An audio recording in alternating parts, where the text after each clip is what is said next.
Boa noite, meus amigos. Estamos aqui de volta. Como sempre, começamos invocando a Santíssima Virgem Maria, Santo Padre e Filho de Petrolina, para que roguem a Deus que nenhuma injustiça se cometa nesse programa. Eu queria lembrar a vocês aqui o curso A Consciência de Imortalidade, que eu vou estar proferindo aqui em Colonial Heights, Virgínia, de 11 a 16 de outubro de 2010.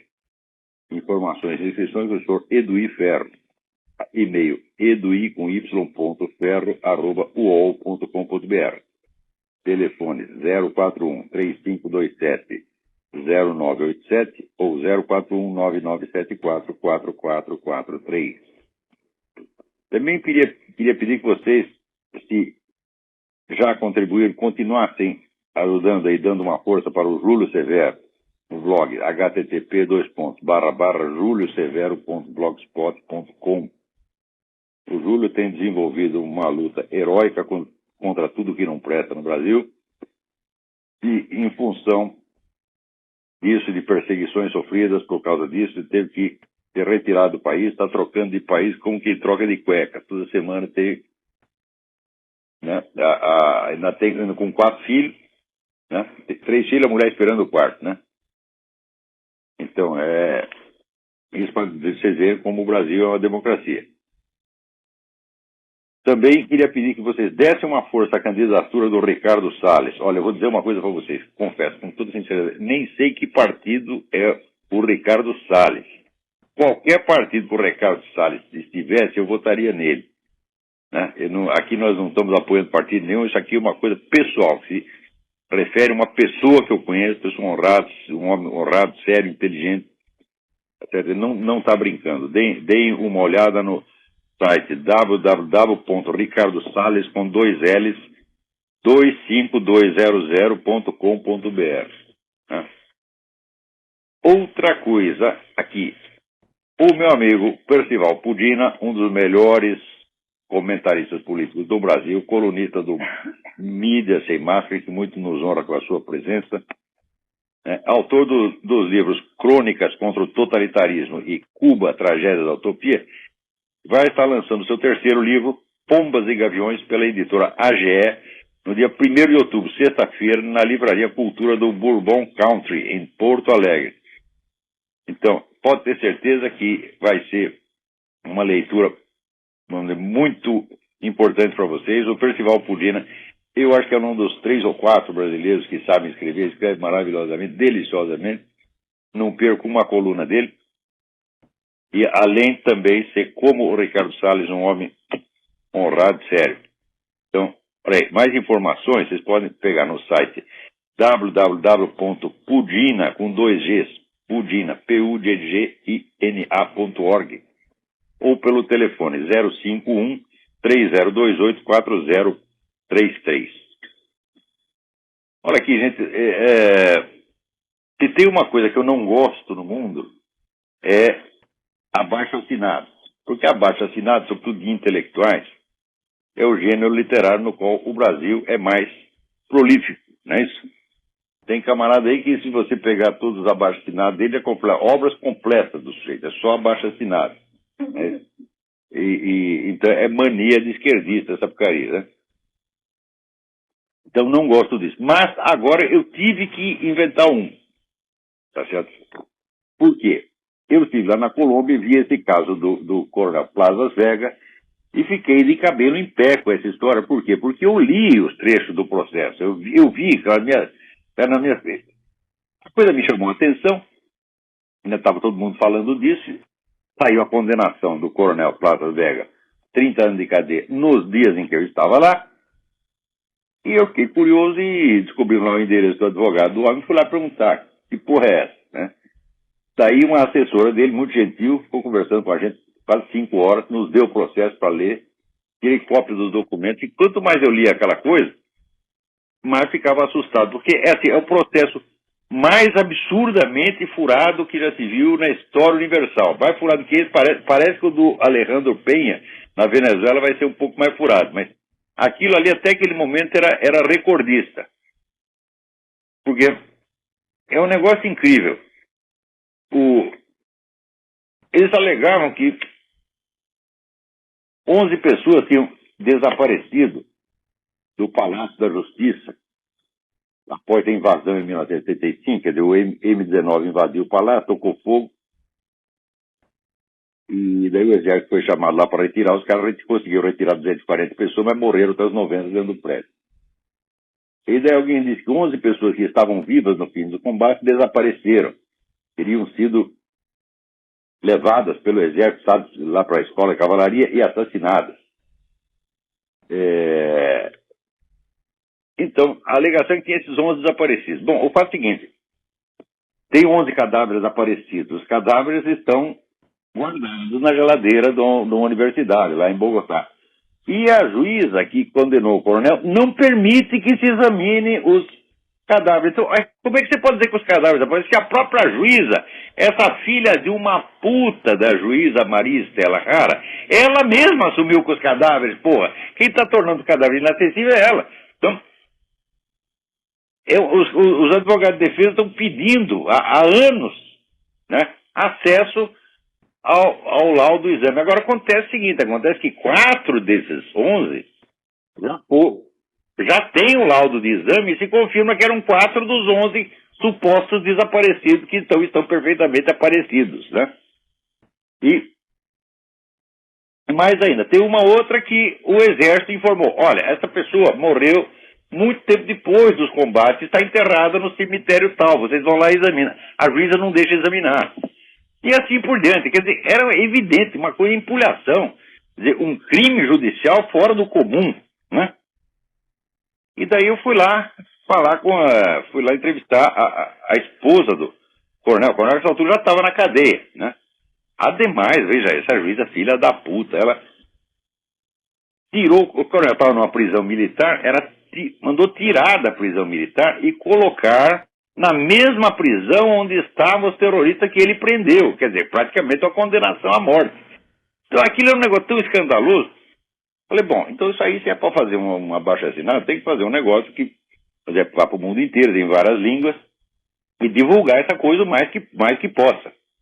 Tá certo? Então, fizemos aí esse abaixo-assinado que está no site http://www.freeplazasvega, Free, F-R-E-E, Plazas, P-L-A-Z-A-S, Vega, V-E-G-A, freeplazasvega.org, não é .com, é .org.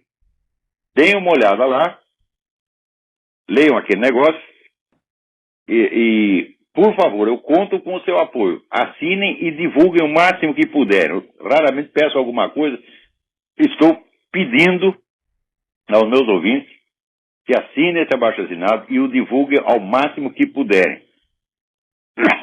Isso aí é muito importante pelo seguinte, não se trata apenas da condenação de um inocente. Não é só que o coronel Plaza está inocente. O crime não aconteceu. Não é que o coronel não está culpado. Ninguém é culpado. Não houve o crime, porra. Essa juíza inventou a coisa. Agora, característica é o seguinte, ela assinou a sentença e fugiu para a Alemanha, né, alegando ameaças de morte que ela não provou. Não tem um menor indício, não tem uma gravação do telefone, não tem um recadinho mal criado, não tem nada, né? Fugiu para a Alemanha. Então, tem bom motivo para fugir, porque ela sabe que quem tinha que estar na cadeia é ela. Então nós estamos pedindo não apenas a libertação do coronel Plaças, que não fez absolutamente nada, que é um herói nacional, o cara que cumpriu o seu dever exemplarmente, mas que metam na cadeia esta canalha, essa filha da puta vigarista chamada Maria Estela Rara. Vamos dizer, aquilo ali é crime premeditado. Não é erro judiciário, não. É crime premeditado. Tem alguém na linha aí. Quem é? Alô? Eu? Aqui é Alexandre Muniz. Alexandre, tudo bem? Tudo bem. Olha só, eu queria saber se você está a par da situação de um político da Alemanha chamado Thilo Sarrazin. Não estou sabendo de nada. Eu tenho visto nos jornais da Alemanha, isso daí todo dia aparece uma notícia de capa sobre esse cara há mais de um mês. E tem uma discussão muito grande aqui e eu não vejo nada na mídia do Brasil, por exemplo, eu não vejo nada. Não, soletra o nome do cidadão, por favor. Thilo. Thilo. O sobrenome é Sarrazin. Pilo Sarrazin. Esse cara, isso. Esse cara escreveu um livro agora, que a tradução seria Alemanha se extingue, alguma coisa desse tipo. Ele expõe algumas teorias dele, e ele fala que a Alemanha não precisa ter muitas preocupações para integrar esse pessoal que vem de outros países, principalmente de origem árabe e turca, que eles não querem se integrar aqui e que eles também não querem contribuir em nada para melhorar o país. Eles não se preocupam com a educação dos filhos deles e querem engolir o país. E que ele não gostaria que os netos dele vivessem num país onde a maioria era de gente desse tipo. Aí o que acontece é que o pessoal do próprio partido dele agora quer chutar ele do partido, e tem muita gente aqui falando que se ele montasse um partido só dele, muita gente ia votar nele, né? Ele diz que ele não faz isso, mas ele está com muito apoio popular nas ideias dele. Fundo de todos os partidos. É muito dinheiro que está circulando nessa coisa. Aqui a Angela Merkel, a Angela Merkel, o pessoal está até meio decepcionado com ela, porque ela disse que ela tomou uma postura politicamente correta, né? O pessoal esperava que ela tomasse uma postura mais conservadora, e ela foi contra o cara também e tal, e tá todo mundo jogando pedra nele, os políticos, né? Apesar das ideias dele terem um grande apoio popular. Eu queria só que conservadores, a única coisa que eles sobre isso. conservam é o próprio patrimônio, conservam e aumentam. É só isso que eles conservam, pô, né? Agora, a gente devia enlatá-los e botar eles em conserva, entendeu?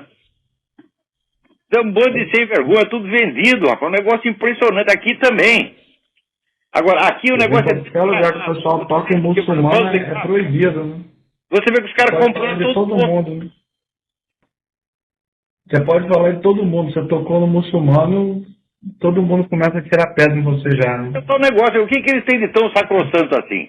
Eles não podem falar dos outros, podem falar dos religiões, a outra religião também tem que poder falar dele, porra.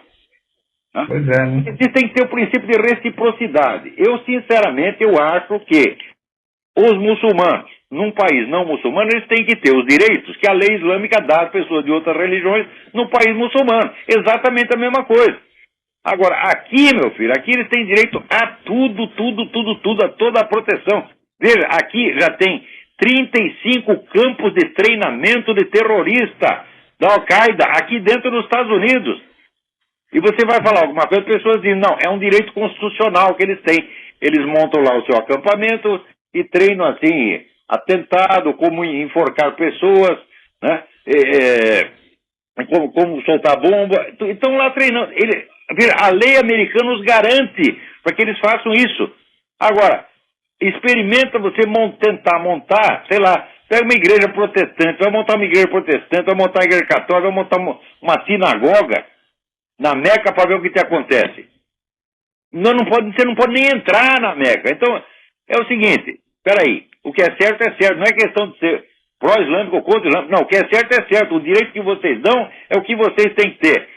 Aqui, o Geert Wilders, outro dia num discurso, lembrou a frase do Abraham Lincoln, que é a coisa mais certa, isso aqui é lei divina. Foi o Abraham Lincoln que disse, mas é a expressão da lei divina. Aquele que nega a liberdade aos outros não tem direito à liberdade para ele próprio. É a coisa mais óbvia do mundo. Isso vai para o segundo mandamento, ama teu próximo como a ti mesmo. Né? Então, nós temos que tratar as pessoas como se elas fossem nós mesmos. Tá certo? Então, isso aí está muito errado. Vamos dizer, se você procurar direito, você vai ver o que eu estou falando, pode ser defendido até com base no próprio Corão. Você tem que parar com essa frescura, com essa viadagem de achar que são especiais. Tem direito a tudo e os outros não têm direito a nada. Isso aí é um assinte é uma coisa ofensiva, não se pode aceitar, mas não é nem aceitar, que não se pode aceitar, não se pode nem discutir, isso não se pode aceitar nem como hipótese. Quer dizer, virou uma classe especial, são os favorecidos da sorte, têm contrato de exclusividade com Deus, tá certo? Eu gostaria que você falasse também sobre essa questão dos ciganos na França. E é só isso, eu vou desligar e vou continuar ouvindo o programa aqui. Cigano na França não vou falar nada porque estou por fora. Eu sei, tenho uma vaga ideia, mas não tenho informação. Se você tiver, me manda que a gente comenta aqui. Agora, aqui, o Eugênio Valença me escreve uma carta. Era com as duas perguntas. Primeiro, por qual motivo o senhor acha que o indivíduo militante da causa esquerdista age todo dia e o dia todo em prol da causa, como se estivesse sendo açoitado pelo chicote leninista? Acho impressionante a característica. Olha aqui, essa pergunta é fundamental. Porque as pessoas normais, elas cuidam dos seus interesses particulares e pensam em política de vez em quando. Por que esse pessoal esquerdista só pensa em política 24 horas por dia? Olha, eu me lembro que eu conheci, gente no tempo que estava lá metido com essas coisas, no partidão, esse negócio, cara que só pensava nisso o tempo todo. Não tinha interesse nem em mulher. Um desses era o Zé Dirceu. A gente morava ali na casa do estudante, né? Chegava o fim de semana, a gente ia ali para as gafieiras, pegar as menininhas. O Zé Dirceu não ia ficar tratando de interesses do partido. Ele e o Rui Falcão. Os dois eram assim. Só pensavam em Revolução Comunista 24 horas por dia. Né? Mas que coisa. Vamos dizer, a posição deles no partido tinha encoberto e comido a pessoa real deles. Não tinha mais pessoa real. Só tinha o militante. Então, é claro que isto é um quadro esquizofrênico, um quadro psicótico. É importante, porque a pessoa assume outra personalidade, ela se transfigura naquilo, ela se identifica com aquilo, tá certo? Ao ponto de que ela não tem mais interesses pessoais, por assim dizer. Inclusive, esse pessoal, quando rouba, quando mete a mão no dinheiro público, que é a coisa que eles mais fazem, eles fazem com a consciência limpa, porque eles não estão roubando só para eles, estão roubando para os outros do partido. Então, o negócio, vamos dizer, a consciência deles não dói. Desde que o partido leve a cota dele, você pode roubar quanto queira. Tá certo? Então, isso quer dizer que essa militância esquerdista não é uma posição política que a pessoa assumiu. Não é só isso. É uma segunda personalidade. Então, é claro que é um quadro psicótico. E, evidentemente, o psicótico ele tem aquela intensidade emocional, aquela violência mental que as outras pessoas não conseguem ter. Eles conseguem falar disso 24 horas por dia, só pensam nisso. Tá? Não tem, vamos dizer, uma variedade de repertório. Se você olhar, por exemplo, você lê livros marxistas, os caras só estão preocupados o tempo todo com uma coisa, a conquista do poder. Eles só pensam nisso. Eles podem estar falando do que quiserem, qualquer assunto. O fundo é sempre esse. Nós precisamos alcançar o poder. Então, todo livro marxista é escrito por um sujeito que quer tomar o poder para outro que quer tomar o poder junto com ele. Então, eles não dizem o que estão vendo, eles não dizem o que estão sentindo. Eles dizem o que eles acham que você tem de acreditar para você dar o poder para eles. Então, é sempre uma linguagem dupla, tem dois andares a linguagem, entendeu? Então, uma pessoa que está por fora, que lê aquilo, tem lá um monte de palavra em código que ele não entende, só a militância entende. A não ser que você adquira alguma parte, que estude o negócio. Então, você vê, eu sempre digo que tem duas maneiras de você mentir. Uma eu chamo de contaminação, a outra eu chamo de intoxicação. Contaminação é o seguinte, você fala um monte de coisas verdadeiras ou inócuas e coloca uma mentirinha lá no meio, mas uma mentirinha decisiva, bem disfarçadinha.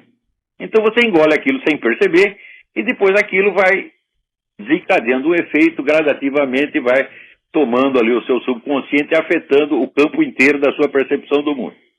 A segunda maneira, que eu chamo de intoxicação, é o seguinte, o sujeito mentiu o tempo todo, em tal velocidade, com tal variedade, que você não aguente, você não dá para você discutir com o cara, porque para desmenti-lo você precisaria escrever uma enciclopédia.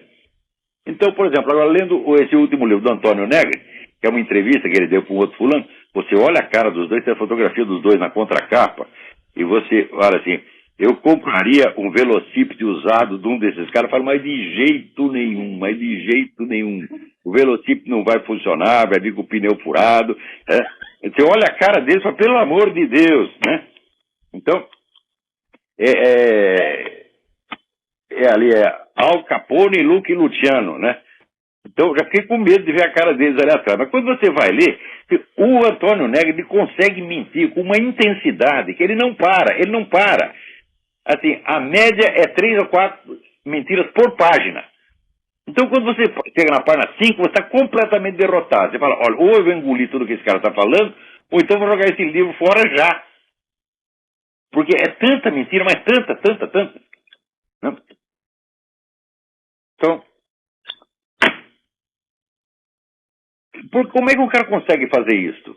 É porque isso não é uma posição política que ele tem. Ele não controla esse processo. Ele não está mentindo deliberadamente. Não. Ele se incorporou à máquina de mentir.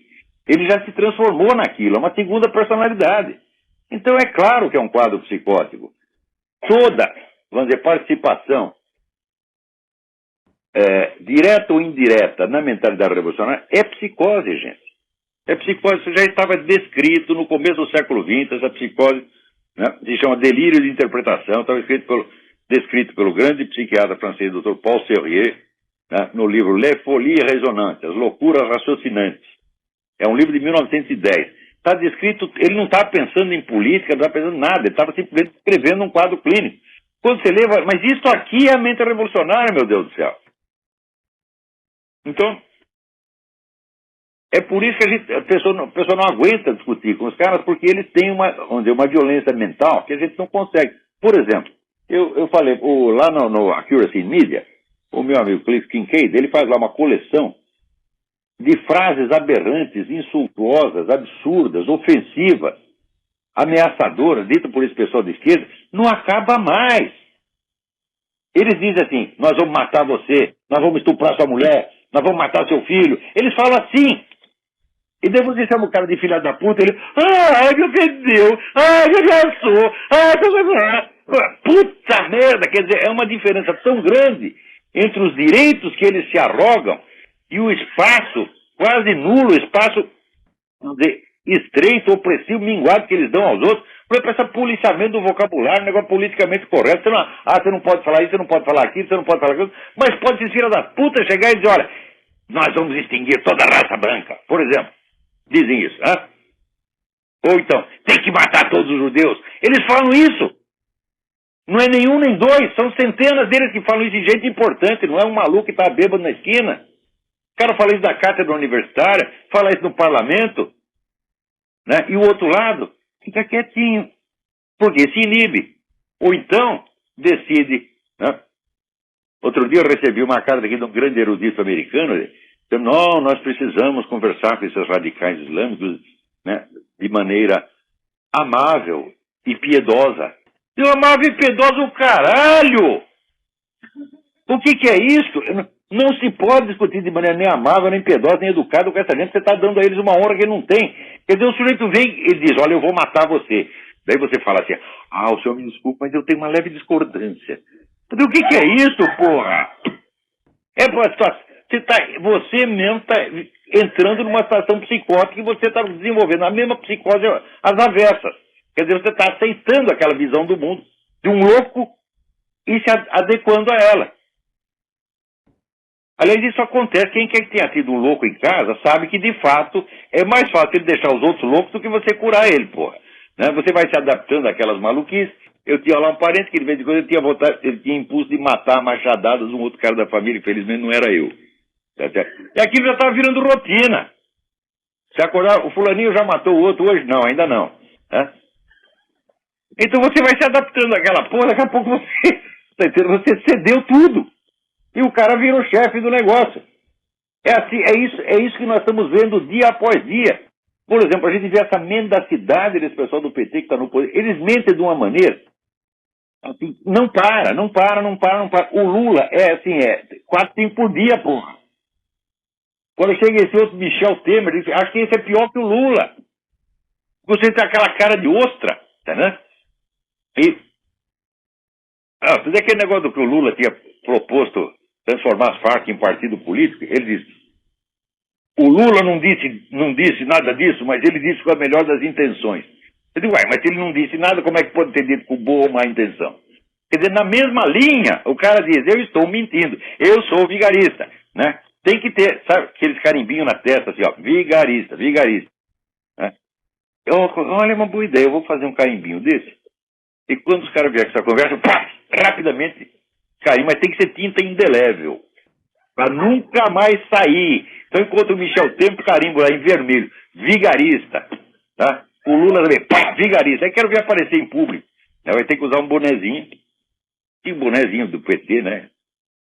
Já devia ser para isso, para ocultar o carimbo. Então, agora aqui. Está aqui, o Centro Interdisciplinar de Ética e Economia Personalista está promovendo um curso sobre Em Busca de uma Sociedade Livre e Virtuosa.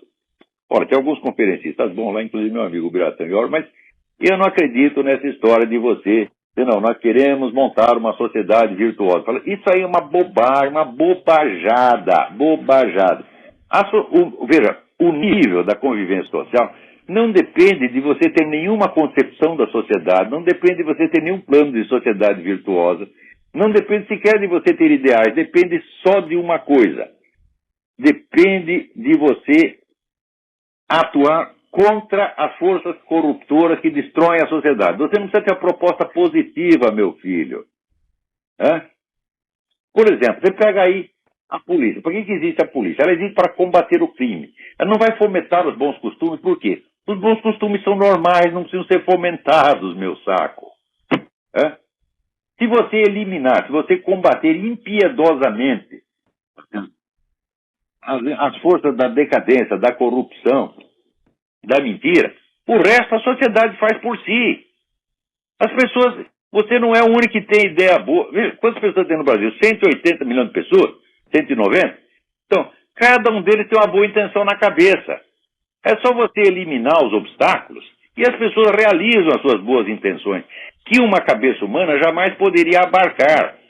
Você não pode conceber de antemão todas as ideias boas, produtivas e humanitárias que as pessoas vão ter nos próximos 50 anos. Não é possível.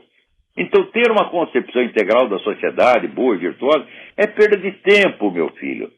Só precisa combater o crime e a mentalidade revolucionária. É só isto. É só isso. Você não precisa ter belos planos para a economia, você não precisa ter belo plano para a educação, para nada. É só deixar que a sociedade tenha a sua iniciativa e as pessoas que têm poder e influência que tratem de combater o mal. Eu já disse para vocês, não existe mal maior no mundo do que a mentalidade revolucionária há 300 anos. É isso que nós temos que combater. Se a pessoa dizer, o que nós devemos fazer para melhorar a economia brasileira? Não sei. O que devemos fazer para melhorar a educação no Brasil? Não sei. O que devemos fazer para a saúde pública? Não sei. O que devemos fazer para o Brasil? Devemos tirar do cenário os seus inimigos. O resto, deixa que o povo tenha a sua iniciativa e todo mundo saberá ter lá a sua ideia boa e lutar por ela. Cada um no seu campo. Agora, se você vem com uma concepção integral de sociedade, você já está pensando exatamente como o movimento revolucionário. Prestem atenção. Até o advento da modernidade, ninguém jamais pensou em sociedade melhor. Ninguém pensou. Porque todo mundo sabia, por instinto, que a sociedade resulta de milhões de iniciativas que ninguém controla, porra. Você está entendendo? Então, as pessoas tratavam de enfrentar os males que estavam ao seu alcance, sem ter nenhuma concepção global de uma sociedade melhor. Agora, depois que veio o movimento revolucionário, até os inimigos deles querem ter uma concepção de uma sociedade melhor. Outro dia eu estava lendo ali o livro do famoso Patrice Latour Dupin, que é um teórico da direita francesa, teórico conservador. Vem ele lá com a concepção da sociedade cristã perfeita. Eu digo, mas que merda, porra! Nós não temos que inventar sociedade cristã nenhuma. Você pode pregar o cristianismo, mas querer a sociedade cristã é outra coisa. Prega o cristianismo 24 horas por dia. Não invente nenhuma sociedade cristã, pelo amor de Deus. Porque daí você já entrou no processo da mente revolucionária. Para realizar a sua porra da sociedade cristã, você vai ter que concentrar o poder. Então, um projeto de futuro fundada na concentração do poder, o que é? É a revolução de novo, e de novo, e de novo, e de novo, e ninguém sai dessa porcaria. Então, ninguém tem que ter programa positivo para a sociedade. Nós temos apenas que combater os inimigos, retirar o mal. É isso. Olha, estudem Hegel. Hegel falava o trabalho do negativo. Se você insistentemente, tá certo, destrói uma determinada corrente, você está fomentando automaticamente as correntes que têm propostas diferentes. É a coisa mais óbvia. Correntes cujo florescimento você não pode prever e não pode controlar. O bem é, por sua própria natureza, expansivo e criativo. Ah? Entendo isso, pelo amor de Deus. O bem não precisa ser planejado, meu Deus do céu. Ah? Não precisa ter a gerência geral do bem. Você está entendendo? O bem está em todo o coração humano. Tem amor a Deus, tem amor à família, tem amor ao próximo. As pessoas vivem tendo ideias maravilhosas. Você vê, no Brasil, nos anos 80, 50% da economia nacional era o que? Era economia informal. Era firma que não tinha registro, né? Era o sujeito que... A mulher que fazia bolo para vender para as vizinhas, era o sujeito que tinha uma oficininha informal, e isso aí estava sustentando o Brasil, era metade da economia brasileira. Daí veio o governo e começa a querer controlar tudo. E para que controlar se já está funcionando, meu Deus do céu? Ah, mas tem que pagar imposto. Tem que pagar imposto para quê? Para alimentar o governo que vai paralisar tudo? Né? É exatamente isso que está acontecendo. Agora, felizmente o brasileiro inventa novas e novas maneiras de burlar a fiscalização e continuar trabalhando honestamente. Quer dizer, você pagar imposto para esse governo é um crime. Né? Você está ajudando o Foro de São Paulo, você está ajudando as Farc, você está ajudando a bandidagem, você está ajudando o mensalão, você está ajudando os assassinos do prefeito de Santo André e Campinas. É para isso que você paga imposto. O imposto chama-se imposto porque ele é imposto. A gente tem que pagar de má vontade, tá entendendo? E lutar para acabar com essa merda, tá entendendo? A existência do imposto de renda, vou dizer, para que das principais alegações do revolucionário na França, em 1789, foi que o governo queria impor imposto de renda. Daí eles fizeram a revolução, que foi a primeira coisa que eles fizeram, impor imposto de renda. A revolucionária é assim mesmo, não se pode acreditar nesse tiro das putas. Então, aqui, segunda pergunta do Eugênio Valença, ele também perguntava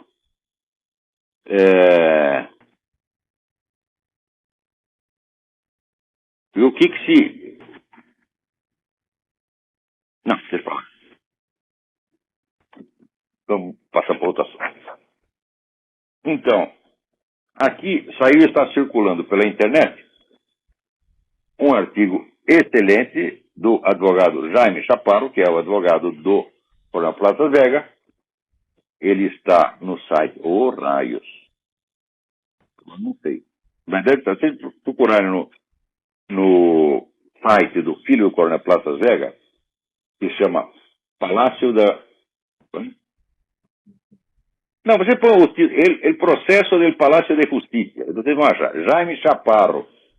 Jaime com I, Jaime, Chaparro, Chaparro. Vocês vão achar esse artigo. Né? Onde ele diz que a investigação que foi feita aí pelos juízes, pela juíza Maria Estela e outros, não se encaminhou a descobrir a verdade dos fatos, mas criaram um bode expiatório. Condenar o Estado ante a Corte Interamericana e obter indenização milionária. Mas é claro. Né? Outra coisa, ele disse que os delitos que os caras cometeram na invasão do Palácio, o pessoal do M19, que é que eles atearam fogo, mataram 90 pessoas lá dentro, né, e tentaram desmantelar o sistema judiciário, eles tomaram conta do Palácio da Justiça e se autonomearam juízes. Né? Ele pergunta se isso não se enquadra no caso dos delitos de lesa humanidade, para os quais não existe anistia. É claro que se enquadra. Né? E daí tem outra coisa, além de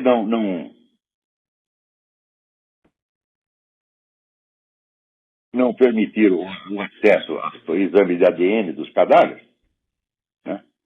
A juíza ainda usou uma série de depoimentos. Vocês vão lá, leiam no abaixo-assinado, vocês vão ver. Camaradas que não estavam sequer na cidade, e o sujeito que estava na cadeia cumprindo pena. Vejam vocês, o cara estava cumprindo pena por falso testemunho. Né? E ele diz, ele estava numa outra cidade, a 200 quilômetros distantes, cumprindo pena por falso testemunho. Diz que ele foi retirado de lá para participar das operações de resgate. E o que é, rapaz? Tanta escassez de gente assim que você tem que tirar o cara da cadeia, né? O cara nunca esteve no local, não viu a merda nenhuma, inventou tudo. Pior. Depois, mais tarde, ele mesmo desmentiu o testemunho. Que ele dizia, não, eu estive lá, eu vi o Coronel Plaza fazer isso, aquilo, isso entrou nos autos. Pouco tempo depois, ele desmentiu. Ele disse, não, eu recebi um dinheiro da promotoria para dizer isso. Esse segundo depoimento não entrou nos autos. Quer dizer, a mentira continua valendo, mesmo depois que o autor dela já a desmentiu. Quer dizer, é um negócio tão escandaloso. Quer dizer, como você vai... Peraí, tem alguém na linha. Alô, quem é? Oi, professor, é Alex, tudo bem? Alex, tudo bem?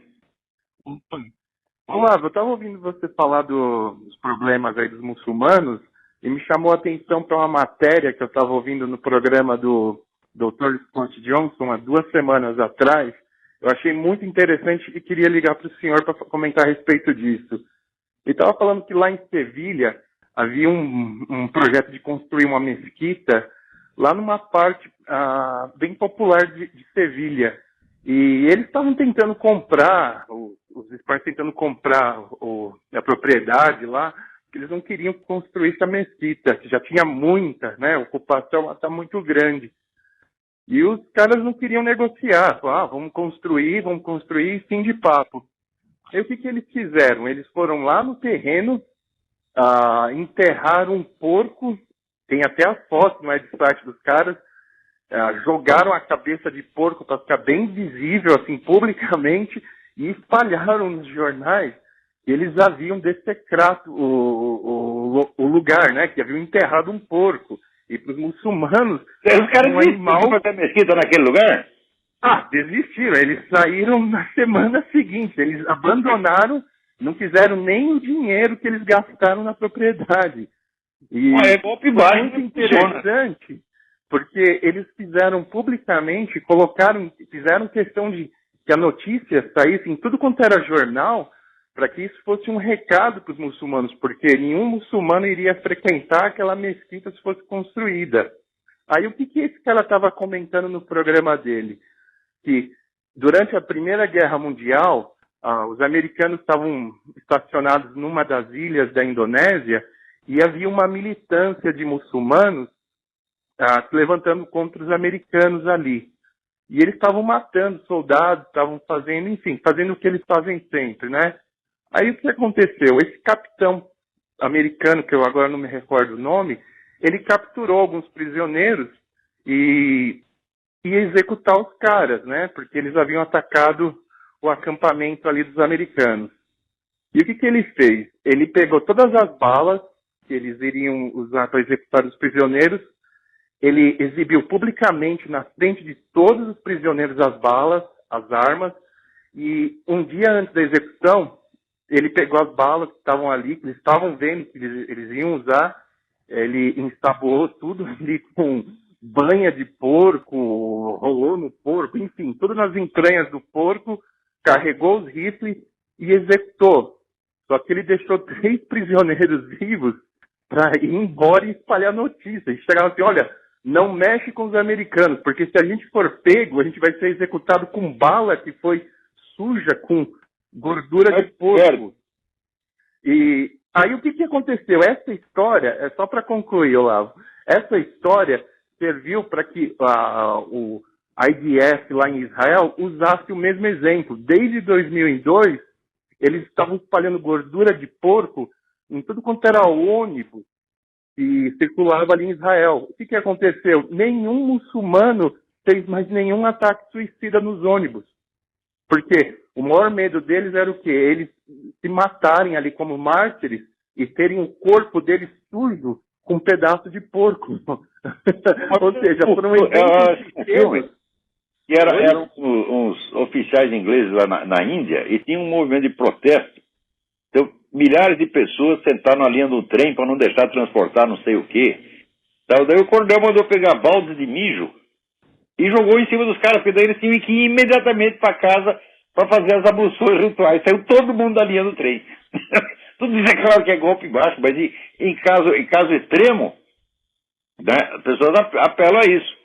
Agora, eu acho que aqui nessa pesquisa aqui não vai ser preciso chegar a isso. Eu acho que as pessoas têm que protestar pelo seguinte: no 11 de setembro foi destruída uma igreja cristã ortodoxa. E o governo não está dando um tostão para reconstruir a igreja, mas está dando muito para construir a mesquita, chefiada por um cara que não é moderado islâmico. Ele é dos radicais, ele é adepto do Al-Qaeda, ele contribui para os caras. Quer dizer, é evidente que esse projeto é uma provocação. Tá certo? E não é só uma provocação, é ocupação de espaço, é uma operação militar, operação de guerra psicológica. Então é uma coisa absolutamente inaceitável. Então, professor, o mesmo eu acho que o pessoal vai conseguir parar essa coisa. O Texas aqui é muito grande. Os caras queriam construir uma mesquita lá no mesquita, meu Deus do céu. Aqui já tem uma mesquita em cada esquina. Aqui a gente vê toda hora igreja que foi comprada e transformada em mesquita. Você pega lá aquela igreja construída bem naquele estilo protestante inglês, quando você vai ver tem lá uma inscrição em árabe, que é mesquita, né? Então, você pode fazer mesquita em tudo quanto é lugar. O governo te protege aqui, a liberdade religiosa é realmente assegurada. O que mais os caras estão querendo, porra? Tá?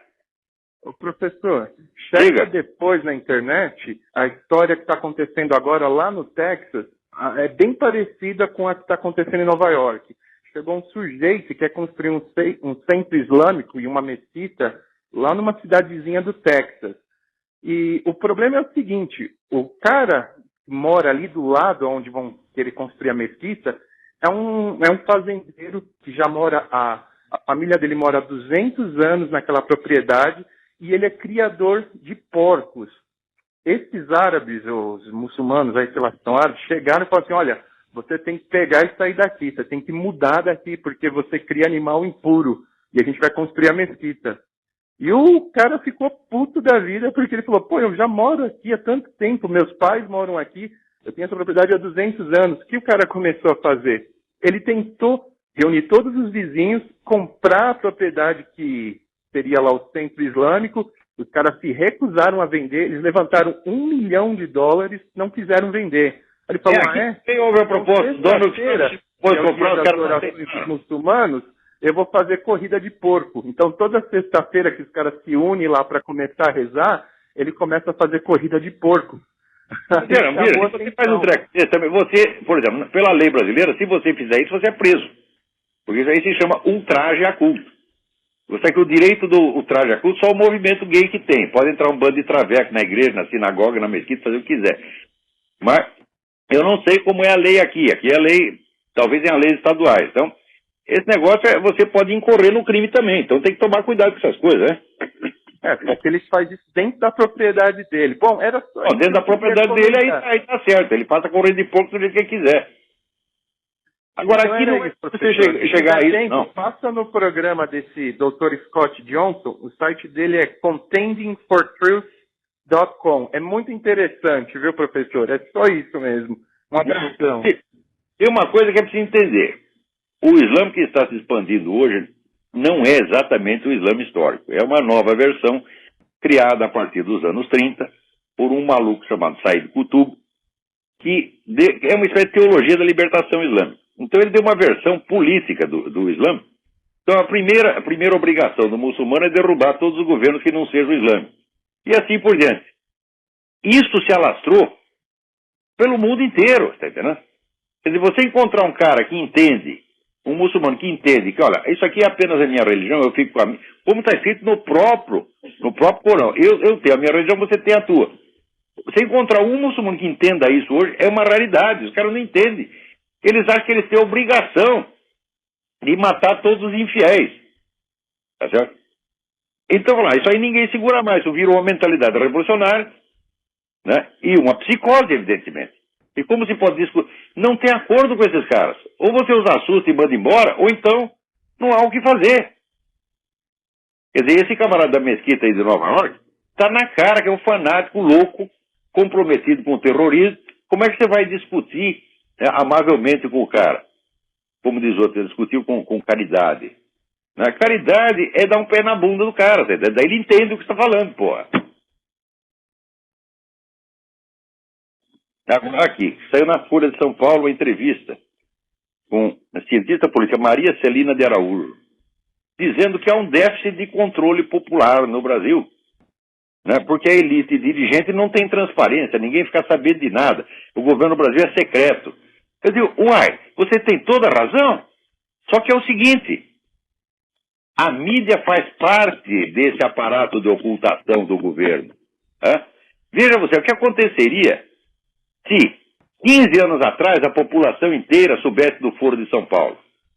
Jamais teria havido essa ascensão da esquerda na América Latina, que hoje domina 12 países e vai dominar mais outros ainda.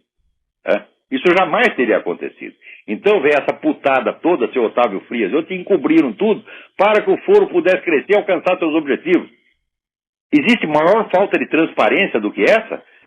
Você vem dar esses exemplinhos da Receita Federal e não sei o que, fala, ora, uma operação de ocultação desse tamanho supera tudo que a gente pode pensar. Isso aí não foi só o governo, não foi o governo e mídia.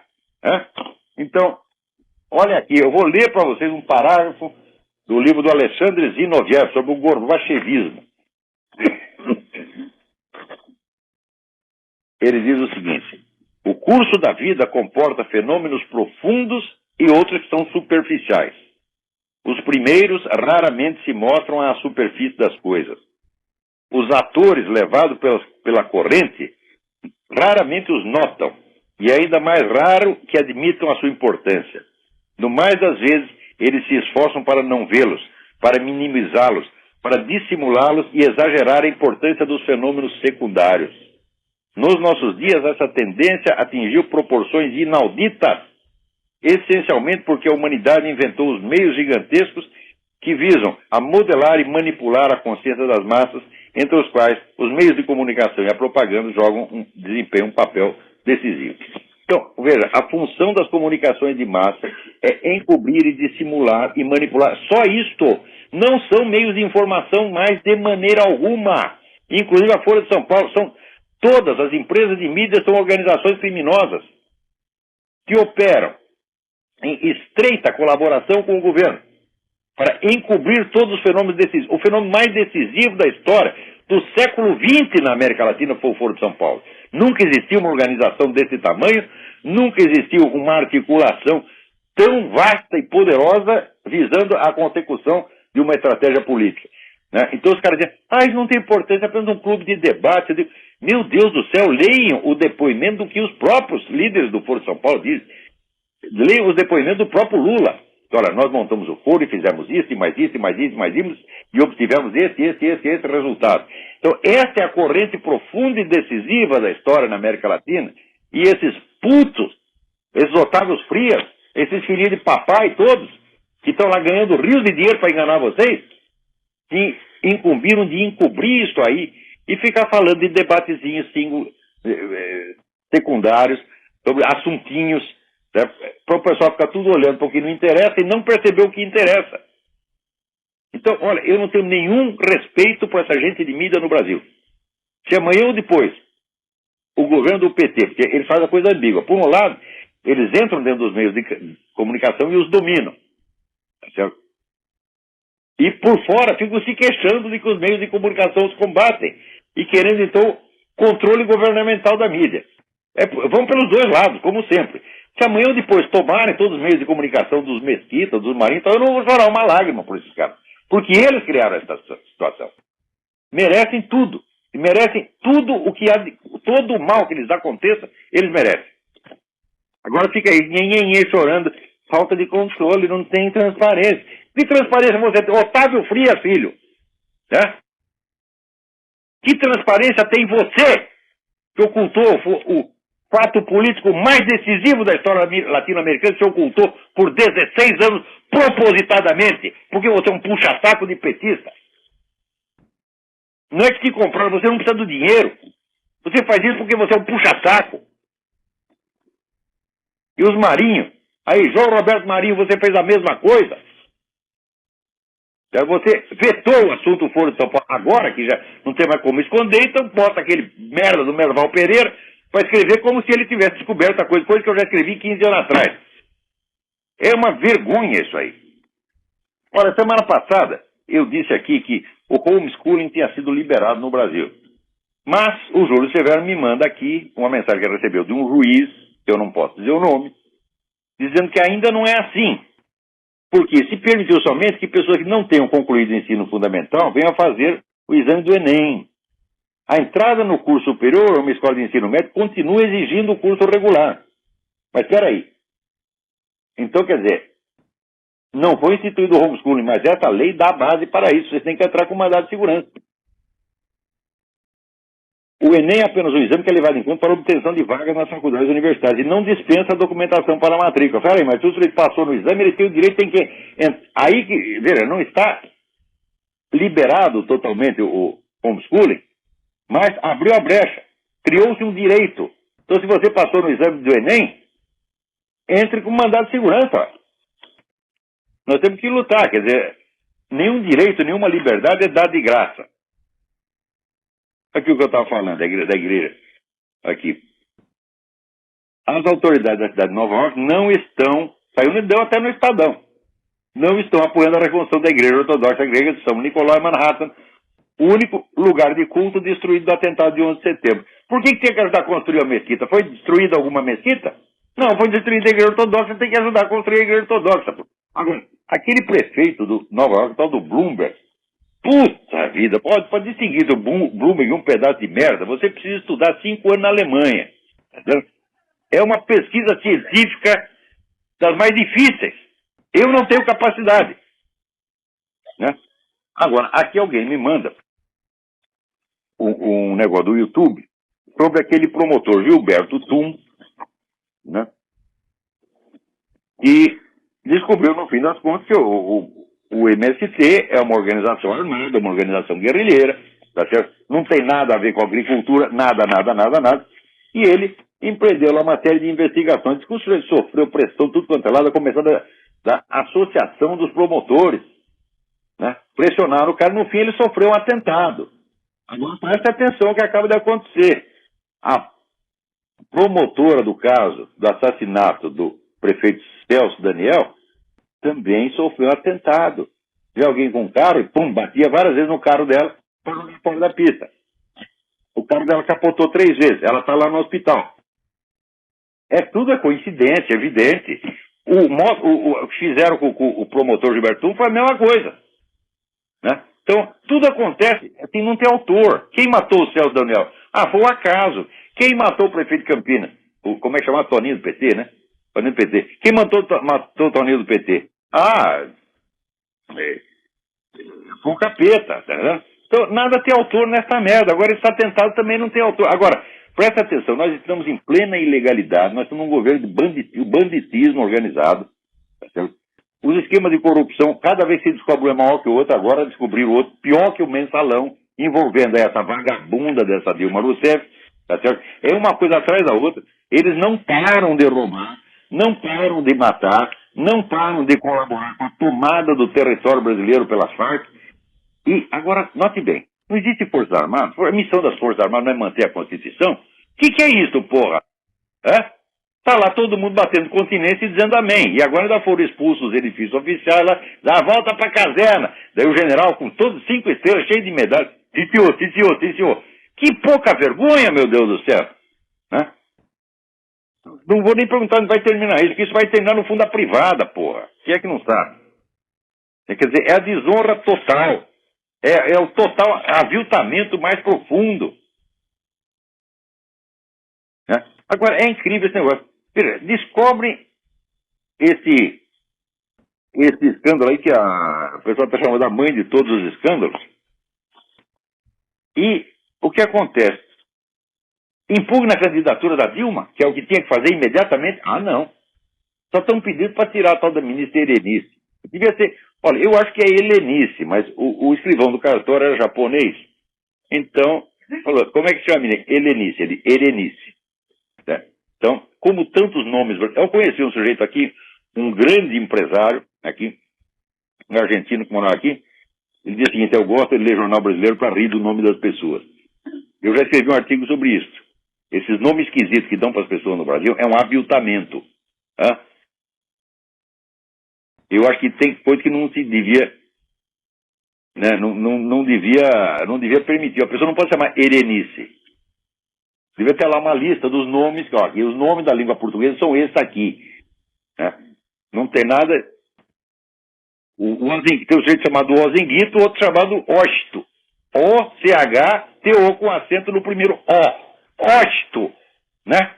Jorge Osto. Como é que o cartório aceita uma coisa? Tem que fechar o cartório que faz uma coisa dessa. Só que Dona Erenice, a tirar a Dona Erenice não adianta nada. Tem que tirar essa mulher da Dilma.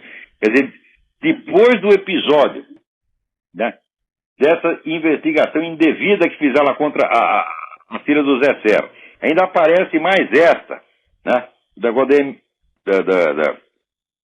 envolvendo aí os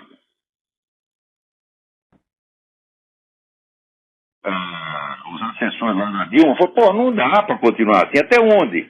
Agora, eu fico espantado com o pessoal das Forças Armadas, a subserviência. Não às leis que eles juraram defender, mas ao governo que infringe essas leis. Vocês estão obedecendo bandidos, vocês não têm obrigação nenhuma de defender essa gente. Não. Olha aqui, eu estava falando do Otávio Frias. Há 20 anos, gente, eu mando e-mails para o Otávio Frias, alertando contra a matança de cristãos no mundo. Tá? Juntei uma vez um dossiê de 400 páginas, até botei online e alertei. Quando tive um encontro com ele em São Paulo, falei da mesma coisa. Depois de 20 anos, o cara deu aqui uma notícia que casos como o de Sakineh Ashtiani, a iraniana condenada a morrer apedrejada, demonstra que a perseguição a muçulmanos é bem documentada. Como a perseguição a muçulmanos? Peraí. Quem está perseguindo o muçulmano? É o muçulmano que está perseguindo que ele chama de infiel. Ninguém está perseguindo o muçulmano, não. Quer dizer, o cara ainda consegue inverter. Ele dá a notícia e ainda inverte o sentido. A mulher está documentando casos, né, vamos dizer, de perseguição empreendida por muçulmanos a pessoas de outra religião, e o repórter diz perseguição a muçulmanos. Quer dizer, você com 20 anos de atraso resolve falar de um assunto que você quer esconder. Sabe por quê? Porque você odeia a Igreja Católica, você odeia o cristianismo. E quando mata o cristão, você não liga, não. Você não liga, não. Não dizer que você gosta, dizer que pelo menos você não liga. Agora, quando está a documentação clara, vamos dizer, da perseguição empreendida por muçulmanos contra pessoas de outra religião, você diz que é perseguição a muçulmanos? Porra, puta merda. Como é que se pode discutir respeitosamente uma coisa dessa? Me digam, me expliquem como é que faz.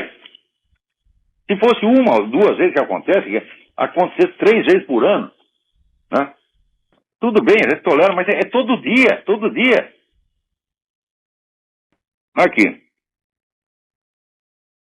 Saiu aí no site da Escola Sem Partido. É um ensino à distância vem sendo usado pelo PT para difundir os conceitos de Marx.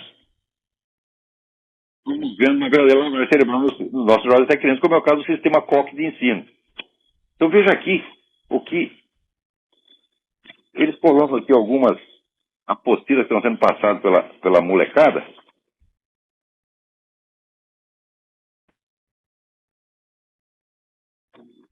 Tem que coisa aqui, né?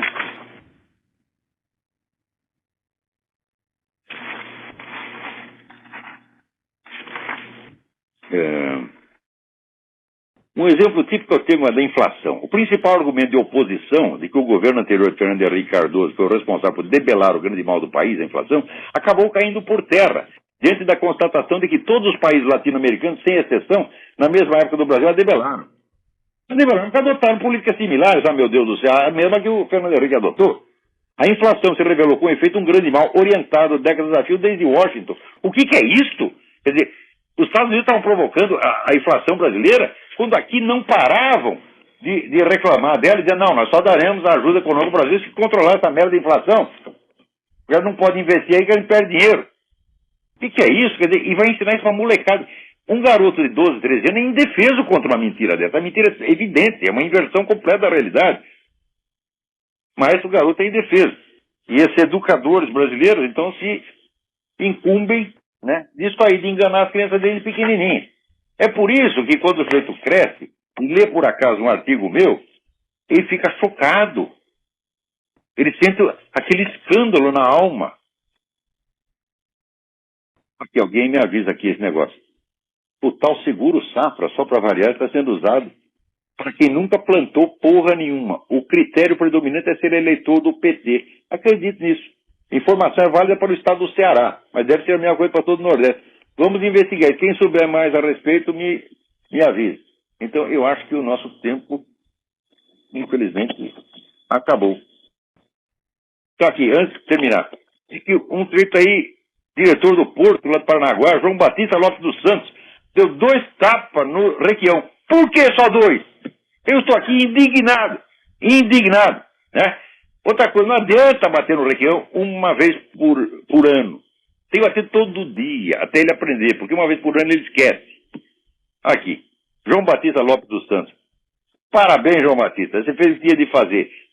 Só tem uma coisa, faça mais. Até a semana que vem, muito obrigado.